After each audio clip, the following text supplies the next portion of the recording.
What's up, Giants fans, Hub watchers, YouTube subscribers, Twitter and Instagram followers? It's Kush back at it again with another Giants video. I got a couple things I want to talk about today. First and foremost, the Giants signed 2 more players to a reserve and future contract. They were 2 tight ends. Not sure if that has a direct correlation to, us and Evan Ingram. I really doubt it does, considering who these players are. But also, I didn't report on this last week. This is in addition to like 16 other players that the Giants signed to reserve and future contracts. And then I got a little bit to say about the current cap space of the New York Giants and kind of calm anybody down that might be freaking out over the whole thing. So the first part of this vid, with the reserve and future contracts, I'm getting straight from Giants.com and Dan Salmon, digital media content producer of Giants.com. This is what it says. The New York Giants signed tight ends Nakia Griffin-Stewart and Nate Whiting to reserve/future contracts. Now, one of those names, Nakia Griffin-Stewart, is familiar because he was actually on our practice squad this year. I want to say maybe somewhere around October, November-ish, we added him to our practice squad. Never saw the field, though. As an undrafted rookie in 2020, Griffin-Stewart spent the summer with the Minnesota Vikings before being released during final cuts. The Green Bay Packers added him to their practice squad on September 23rd. And released him on November 3rd. He then joined the Giants practice squad, where he remained from November 24th to December 8th. And then now a little bit on Whiting, the other tight end. He's also an undrafted rookie, spent time with the Browns and Dolphins before landing on the Giants practice squad in November. He was released on December 1st. Whiting, an Illinois native, was a 3-time All-American Big Ten selection while majoring in biochem at Iowa. So basically what the reserve and future contract means, and the article even states this, it guarantees that a player can't be signed by another team. It is only eligible for players who were not on the active roster at the conclusion of the regular season.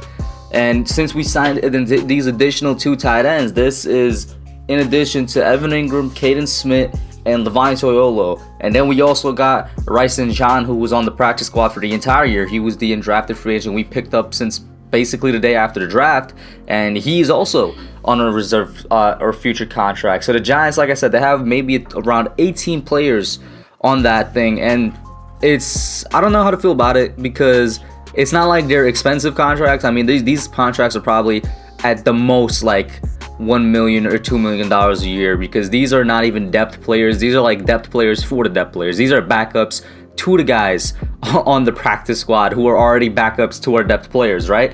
But these are the guys they got on there. So the 2 tight ends, they also got quarterback Joe Webb, running back Jordan Chun, wide receiver Derek Dillon, wide receiver Alex Bachman, linebacker Trent Harris, defensive back Montre Hardage, tight end Ryson John, running back Taquan Mizzle, offensive tackle David Moa, guard Chad Slade, quarterback Alex Tanney, quarterback Clayton Thorson, long snapper Carson Tinker, guard Kenny Wiggins, defensive back Jaron Williams, and defensive back Quincy Williams. So it's kind of a nice mix there, and my honest take on it is that this is probably just the Giants trying to get a head start on seeing who their next practice squad is going to be for the 2021 season, because definitely not all 18 of these players are going to make it back. I want to say maybe 5 or 6 of the players out of this group is going to make it back. I can't even decide who right now. Alex Bachman and Derek Dillon, those 2 might make it back for sure. Those were 2 guys that we've had on the roster this year, along with Rice and John. Alex Tanney has been a Giant for like the past 4 years as a backup quarterback. They always say that he's great inside the film room, even though he's not that great on the field. Maybe he makes it back. But these are just, these are just small moves that the Giants have made so far, and really are really small moves in their offseason so far. Obviously, we're all waiting for news on bigger things, like on bigger tight ends like Evan Ingram. We're waiting for bigger news like Jason Garrett, what's going to happen with him. But this is what we got right now, and not really much to see here. But this does tie in a little bit to my next thing, which is the cap space. And right now, the Giants, according to Spottrack.com, are negative $2.2 million. I'm going to round it up, negative $2.3 million in cap space right now, which is a direct result of the adjusted salary cap being down from like I think 200 or maybe 210 million.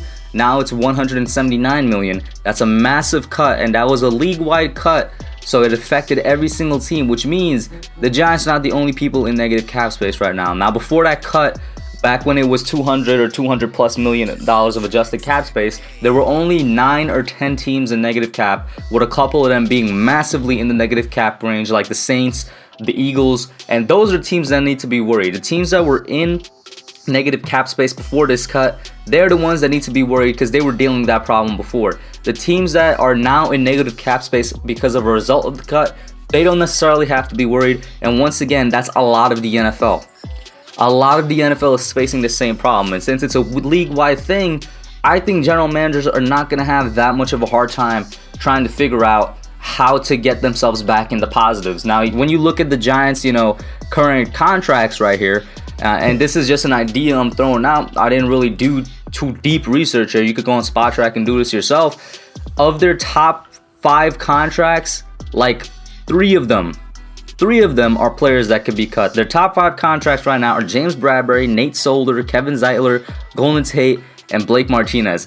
The 3 in the middle, Solder, Zeitler, Tate, can immediately be cut or traded, and they are all massive cap hits to our cap right now. Obviously, Nate Solder hadn't even played this year because he opted out of the season because of health concerns. We all speculated he's either going to be cut or he's going to retire this year. That is going to be massive money off the books. Kevin Zeitler, who's been in trade talks for a while now, while I don't necessarily want him gone because he's one of our better offensive linemen, it's that cap hit that might result in him being gone. And then, of course, Golden Tate, who's another massive cap hit, can be gone as well. And not even just those big dudes. We're talking about, smaller contracts that could also be gone. Like Levine Toilolo might be gone.